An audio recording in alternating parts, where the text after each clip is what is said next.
یہ سیاستدان، میں ذرا تھوڑا سا ان کی جڑوں سے واقف ہوں، یہ بڑے تیز لوگ ہوتے ہیں۔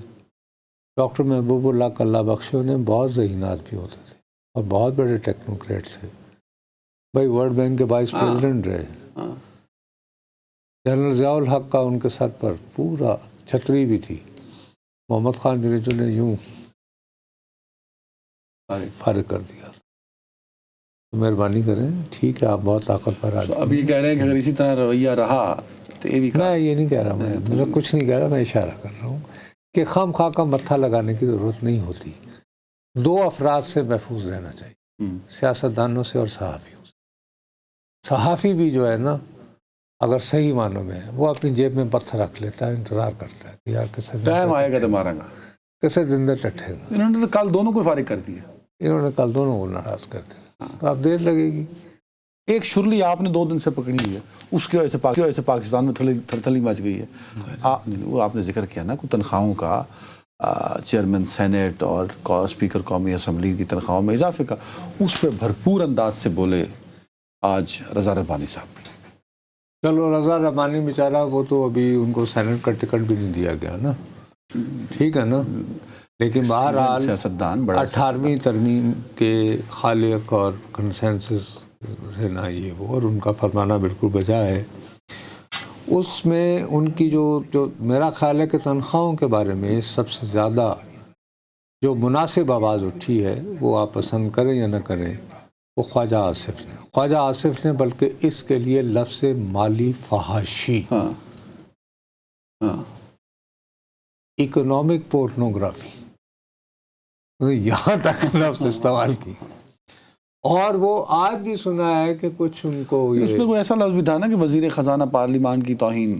نہیں وہ تو رضا نے کیا نا، میں رضا ربانی کا ذکر کر رہا ہوں نا۔ نہیں میں یہ کہہ رہا ہوں کہ یہ یار بات یہ ہے کہ میں یہ پہلے ہی کہہ رہا تھا کہ اس عالم میں جب آپ نے ہر شے پر یوں کر کے سوائے سانس کے ٹیکس لگا دیا، اور ابھی بہت ساری چیزیں ہیں وہ آپ ہمیں پوری طرح ایکسپلین ہی نہیں کر پائے، جب آپ کے سر پہ گریں گی تو آپ کو پتہ چلے گا۔ ایسے عالم میں جس میں آپ مزدور کی کم از کم اجرت طے کرنے کو تیار نہیں ہے کہ جی ورنہ سیٹھ حضرات جو ہیں وہ فیکٹریاں نہیں لگائیں گے، وہ روزگار فراہم نہیں کریں گے، سرکاری ملازموں کو افراط زر سب کچھ کے جی چلیں جی رو پیٹ کے 10% اضافہ کر دیں، لیکن ساتھ ہی 600% اضافہ، سینٹ چیئرمین اور قومی اسمبلی اسپیکر 2.5 لاکھ روپے ماہوار سے جم کرتے ہیں آپ 11.5 لاکھ روپے پہ، اور وہ بھی شروع کرتے ہیں جنوری 2025 سے اس کا اطلاق۔ تو ظاہر اب بات خالی یہاں تک موجود نہیں تھی، کل جب وہ اتنا ہنگامہ ہو رہا تھا وہ یہ ہے کہ رضا ربانی نے جو پوائنٹ اٹھایا جو بہت ویلڈ ہے کہ آپ قانون سازوں کو یہ کر رہے ہیں، پارلیمان کی توہین کر رہے ہیں، پارلیمان کی آپ توہین کر رہے ہیں، یہ کہتے ہوئے کہ یہ منظور کیجئے ورنہ میں 400 سے 500 ارب کے اور ٹیکس دوں گا۔ آپ نے اس کا ذکر کیا تھا۔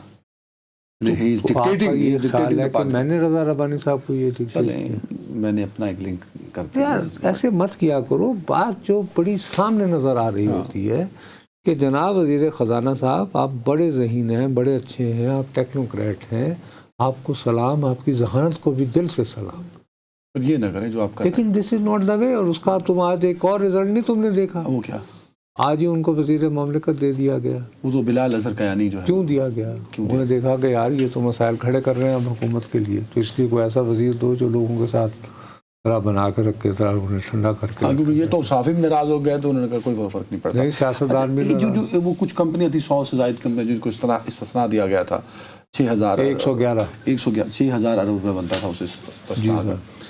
اب لوگ اس کو بھی وہ کر رہے ہیں کہ یار اس کو ہٹاؤ، کسی ایک کو بھی نہ دو، ایون شوکت خانہ میں تو اس کو بھی ہٹا دو تاکہ یہ برڈن نہ پڑے۔ ایک ٹیکس بات ہے کہ آپ ایک طرف یہ کہہ رہے ہیں، ساتھ ہی یہ کہہ رہے ہیں کہ یہ ہمارا ایسٹ ایشین مومنٹ ہے، اور تقریباً 2,500 سے 3,000 آئٹم پر آپ یعنی ایگزمپشنز دے رہے ہیں، امپورٹ کیجئے۔ تاکہ ایکسپورٹ ہو. تو اس مومنٹ کی کھوج نہیں لگائی آپ نے کہ وہ انہوں نے کس کانٹیکسٹ میں کہا تھا؟ اسی کانٹیکسٹ میں کہ ویتنام بنانا سی بغیر دے کہ جی اتنے ایپل آن تیار ہے پہلے تو دسو. وہ ہو تو پھر ہم ایسٹ ایشین موومنٹ پہ جائیں گے نا. پہلے وہ ایک دو کمپنیاں کے نام سے دس دو جڑیاں کہہ رہی ہیں کہ اسی آنا کوئی بھی نہیں اپنی برانڈ اتنے بنانی ہے. I hope you understand. کوئی بھی نہیں. So please do us a favour. میرے صرف یہ ہے کہ باقی آپ جو مرضی کریں. آپ نے کل جس انداز میں لنک کیا ہے وزیر خزانہ صاحب وہ غلط تھا. اور یہ سیاستدان میں ذرا تھوڑا سا ان کی جڑوں سے واقف ہوں. یہ بڑے تیز لوگ ہوتے ہیں. ڈاکٹر محبوب اللہ کا اللہ بخشے انہیں بہت ذہین آدمی ہوتے تھے اور بہت بڑے ٹیکنوکریٹ تھے. بھائی ورلڈ بینک کے وائس پریزیڈنٹ رہے. جنرل ضیاء الحق کا ان کے سر پر پورا چھتری بھی تھی. محمد خان جنیجو نے یوں فارغ کر دیا. مہربانی کریں. ٹھیک ہے آپ بہت طاقتور آدمی. اب یہ کہہ رہے ہیں کہ اگر اسی طرح رویہ رہا تو یہ بھی میں یہ نہیں کہہ رہا. میں کچھ نہیں کہہ رہا. میں اشارہ کر رہا ہوں کہ خام خواہ کا متھا لگانے کی ضرورت نہیں ہوتی. دو افراد سے محفوظ رہنا چاہیے, سیاستدانوں سے اور صحافیوں سے. صحافی بھی جو ہے نا اگر صحیح معنوں میں ہے وہ اپنی جیب میں پتھر رکھ لیتا ہے, انتظار کرتا ہے کہ یار کیسے ٹائم آئے گا تو مارا گا, کیسے زندہ ٹٹھے گا. انہوں نے تو کل دونوں کو فارغ کر دیا. انہوں نے کل دونوں کو ناراض کر دیا. تو اب دیر لگے گی. دیکھیں سمجھتے ہوئے کیا کریں گے.